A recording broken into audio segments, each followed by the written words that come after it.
ৰাইজৰ বিৰাট এটা সুবিধাৰ সৃষ্টি হ'ব। এতিয়া নগাঁও জিলাৰ জমিয়তৰ ভিতৰত মোক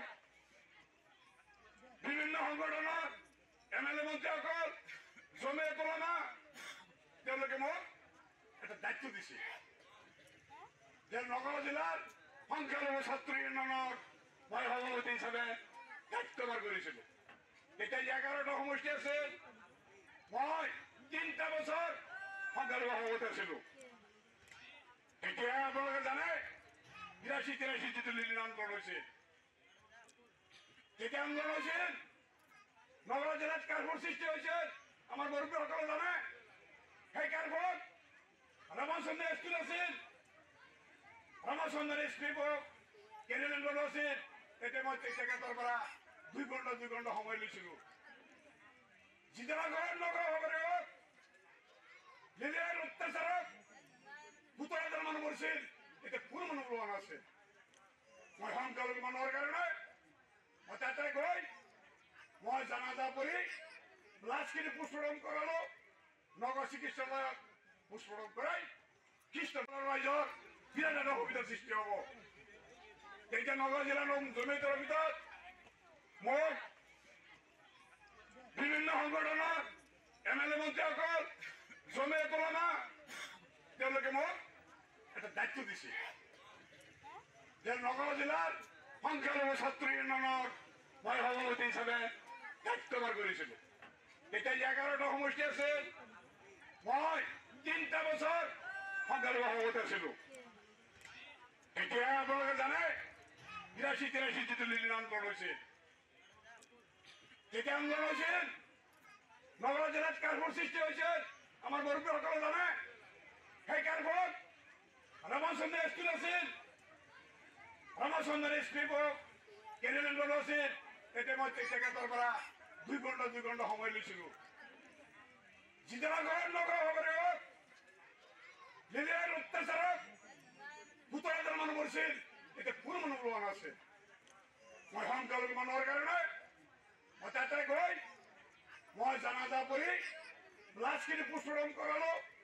নগাঁও চিকিৎসালয়ত পুষ্পৰণ কৰাই খ্ৰীষ্টান প্ৰতি জানা দিয়াৰ ব্যৱস্থা কৰিছোঁ। ৰাইজৰ প্ৰাৰ্থী, গতিকে ৰাইজসকলে মোক বিচাৰিছে, এজন যোগ্য ব্যক্তি বিচাৰিছে। সেই হিচাপে নিজে ইচ্ছাকৃতভাৱে ৰাইজসকল ওলাই আহিছে। তেওঁক মোক বিপুল সঁহাৰি জনাইছে। গতিকে মোৰ আশা যে মই অহা 7 তাৰিখে নিৰ্বাচনত আমি জিকি যাম। আজি জনসভাই প্ৰমাণ কৰি দিলে যে ৰাইজে এটা কথা বিচাৰিছে যে এজন যোগ্য দক্ষ ব্যক্তিক তেওঁলোকে নিৰ্বাচন কৰিব। গতিকে মই অনুভৱ কৰি পাৰিছোঁ, মোৰ বিৰুদ্ধে যিসকল প্ৰতিবন্ধী কৰিছে তেওঁলোক মোৰ ফেক্টৰ নহয়। এইকাৰণে ফেক্টৰ নহয়, ৰাইজখিনি আপুনি নিজে ওলাই আহি ঘৰৰ পৰা ওলাই আহি পেলাই মোক সমৰ্থন কৰিছে। গতিকে মই কথা দিছোঁ ৰাইজক যে মই নিৰ্বাচিত হোৱাৰ পিছত যি দমে মই যোৱা 5টা বছৰত কামখিনি কৰিছোঁ, গতিকে এই 5টা বছৰত মই কাম কৰিম। আৰু অহা মই নিৰ্বাচিত হ'লে মই জাতি ধৰ্ম নিৰ্বিশেষে বিশেষকৈ গৰীব শ্ৰেণীৰ লোকসকলক, দৰিদ্ৰ মাৰ্গত মানুহজনৰ মই কাম কৰিম। আজি মই এই ৰাইজসকলক মই যোৱা 5টা বছৰত বৰগুৰিজীৱিত সভাপতি থাকোঁতে মোক কি কাম ভুল কৰিছোঁ মোৰ খতিয়ানটো মই লৈ আহিছোঁ আৰু মই ৰাইজক বুজাই কৈ দিছোঁ। গতিকে ৰাইজে মোক স্বতঃস্ফূৰ্তভাৱে মোক সমৰ্থন কৰিছে। কোনটো কৈছোঁ? পঞ্চায়তৰ যিটো পঞ্চায়তৰ যিটো আইন, পঞ্চায়তৰ মানে প্ৰতিনিধিজন নিৰপেক্ষ হ'ব লাগে। when there is a president, he will be president at that time, he is নিৰপেক্ষ হ'ব লাগে, ইণ্ডিভিজুৱেল হ'ব লাগে। গতিকে কোনো দল পলত হ'ব নালাগে। আজি কিছুমান দলে কৈছে কংগ্ৰেছে সমৰ্থিত, অমুক সমৰ্থিত। যদি তেনেকুৱাই হয় তেতিয়াহ'লে অসম চৰকাৰেতো এই কথা চিন্তা কৰিব লাগিছিল বা সেইখিনি জানি শুনি এই বস্তুটো দিছে। কিন্তু পঞ্চায়তৰ নিৰ্বাচনত এটা পঞ্চায়তৰ বেলেগ অনুষ্ঠান, সেই অনুষ্ঠান নিৰপেক্ষ হ'ব লাগে। সেইকাৰণে পঞ্চায়তৰ যোগ্য ব্যক্তি নহ'লে পঞ্চায়তৰ কামখিনি কৰাত অসুবিধা হয়। সেইকাৰণে পঞ্চায়তৰ যিটো এক্ট, সেই এক্ট আমাৰ পঞ্চায়তৰ ডিপাৰ্টমেণ্টত 29টা ডিপাৰ্টমেণ্ট আছে। সেইখিনি আমি প্ৰত্যেকখন গাঁও সভাত মোৰ কালত মই যিটো গাঁও সভা পাতিছোঁ, প্ৰত্যেক গাঁও সভাত মই প্ৰত্যেকজন হেডক, আমাৰ 29টা ডিপাৰ্টমেণ্টৰ হেডক মই লেটাৰ সহকাৰে মই তেওঁলোকক আহ্বান জনাইছোঁ, BDOৰ আহ্বান জনাইছোঁ। তেওঁলোকৰ ফালৰ পৰা মই বহুত সঁহাৰি পাইছোঁ।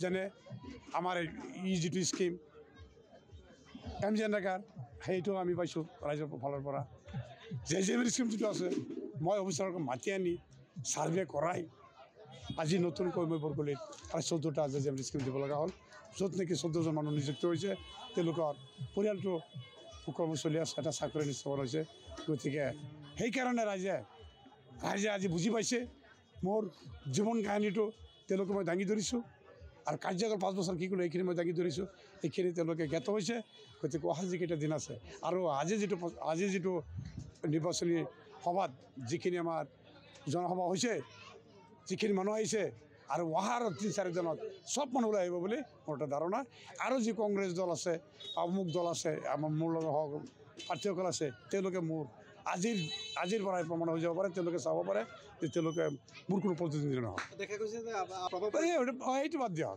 ৰাইজে বুজি পাইছে বিধায়ক is not a factor here they are not factor here কাৰণ জনমত আছে মোৰ লগত গতিকে তেওঁলোকে আজি প্ৰচাৰ চলাইছে MLA হৈছে কিন্তু মোৰ এটা কথা আজি মই মেডিযোগে এটা জনাব বিচাৰিছোঁ মোৰ নেতা নাই মোৰ নেতা হ'ল এই গৰুমাৰী বোকামাৰী বৰগুলিৰ যিমান জনসংখ্যা আছে সেইসকল মোৰ নেতা মই স্পষ্টভাৱে মই কৈছোঁ মোৰ নেতাবিহীন মোৰ নেতা কোন ভোটাৰসকল মোৰ নেতা এইটো মই যদি নিৰ্বাচিত হওঁ এই চকীখন মোৰ নহয় এই দৰিদ্ৰ দুখীয়া যিখিনি জাতি ধৰ্ম নিৰপেক্ষ হিচাপে সেই তেওঁলোকৰ চকীখন থাকিব ৰাইজে আপোনাৰ পৰা কি বিচাৰিছে ৰাইজে একো বিচৰা নাই বিচাৰিছে যে যিহেতু আমাৰ ডিলিমিটেশ্যনৰ পিছত গৰুমাৰী বোকামাৰী আৰু বৰগুলিৰ আমাৰ 6টা ৱাৰ্ড আছে এই 4টা আছে 10 ৱাৰ্ড মিলি পেলাই বৰগুলি পঞ্চায়ত হৈছে ৰূপপুৰী সমষ্টিৰ অন্তৰ্গত গতিকে ৰূপপুৰী আকৌ বৰগুলিকা পঞ্চায়তটো পৰি গৈছে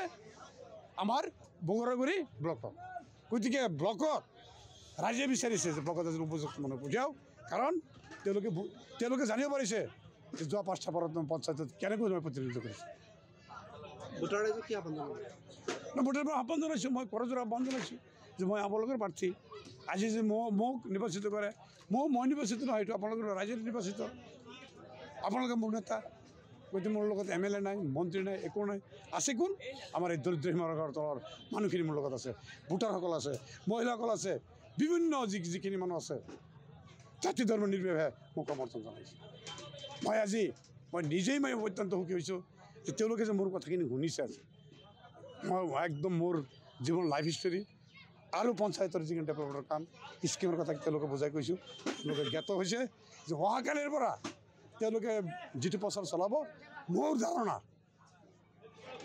ধাৰণা যে বাকী যিকেইজন প্ৰাৰ্থী আছে একেবাৰে নিশেষ হৈ যাব নাইকিয়া স্থলৰ গম পাইছেই কংগ্ৰেছ দলৰ কি অৱস্থা হৈছিল গম পাইছে এতিয়া আগতে কথা গম পাইছেনে নাই AGP BJP সমৰ্থনত এজন প্ৰাৰ্থী থিয় হৈছে তেওঁৰ কেটেগৰী থাকি আকৌ AGP BJP একেলগে গতিকে ইয়াৰ দলৰ ভিতৰত কিবা এটা আছে এইটো মই মিডিয়াৰ জৰিয়তে নকওঁ গতিকে সেইখিনি মানুহে মোক সমৰ্থন কৰে তেওঁলোকে বিচাৰিছে BJP AGP তথা কংগ্ৰেছৰ যে প্ৰাৰ্থী আছে তেওঁলোকে মোক বিচাৰি কৈছে যে নাই আগৰ সভাপতি বৰগুলিকা পঞ্চায়তৰ তেওঁক আমি যিকোনো প্ৰকাৰৰ হ'লেও যিকোনো ইয়াৰ বিনিময় হ'লেও তেখেতক আমি বৰুণগুৰিত চকীত বহাম সেইটো আজি ৰাইজে ফোন কৰিছে এইটো অহা দিনবোৰত আৰু ফোন কৰিছে এইখিনি মই ঈদ-উল আজহা মই অসমৰ লগতে নগাঁও জিলা তথা বৰগুলিবাসী আমাৰ বিশেষকৈ মুছলিম সম্প্ৰদায়খিনিক মই তেওঁলোকৰ আজি তেওঁলোকৰ